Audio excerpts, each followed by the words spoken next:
Hello everyone, this is part 6 in the community round robin, and this particular edition is featuring the outside border, and it's brought to you by Future Cat. If you look at my video description, I outline what this is all about and how I'm just sewing along. If you will note in the last complete block, so that would be in 1, 2, and 3, this is the block that I did. So I'm trying to keep some of the fabrics between all 4 blocks just for continuity, and I don't know what the finished project's going to look like, so I'm just trying to do it that way. So to bring you up to speed, this is what I did in 5. And then I'm playing around with some of the outside borders that Future Cat is wanting us to do. They're all a 9 patch, so I decided to go with a pattern like this, and I'm picking out a blue that won't overpower the blues in my people or the door, and I'm trying to pick out some of the green just to make it pop a little bit, and then the yellow is one of the colors I'm going to use from block to block.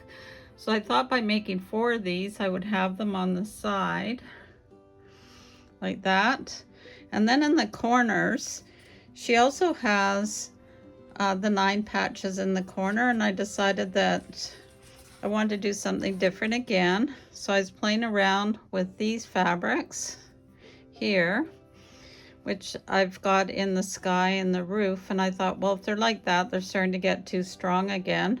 So this is what I've come up with. I'm going to do this in the corners, and then that will border it all up and finish it up. So when I've got that done, I'll be right back and I'll show you what I've done.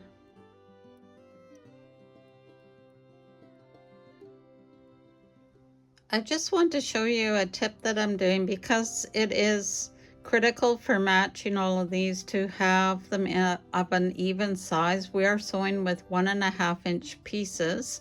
I don't have the strip fabric to be able to do it that way, so I am sewing these individually. And the final seams, I'm going to be pressing them open, but I'm actually using a 60 weight thread, which helps. I don't know if you'd be able to see that, but it actually does make quite a difference when it comes to how much of the seam is being taken up with the thread.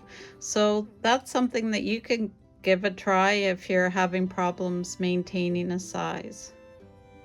Just showing you, I'm working on the bottom border here, and what I'm doing is I'm working from the center out, and I've oversized the depth because I know I'm going to want to square it up once I've got all the sides together.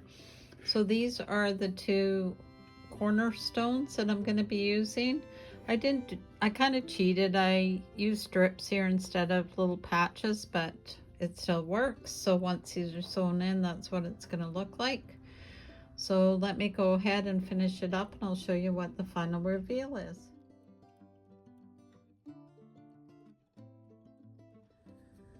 So this finishes up block 2 in the community round robin. I finished putting my outer border around, which was a pattern from Future Cat. I did make a few little deviations from it. In her version, she had little additional blocks that went around in the border, and I decided not to include those. I also decided to mix up the fabric choices by using a grunge on the bottom to give a play on a sidewalk. And also with the 9 patch, you can change up the pattern to give another look, which is what I've done there and in my corners. So I hope you give this a try and follow along. Until next time, sew safely and sew with Debee.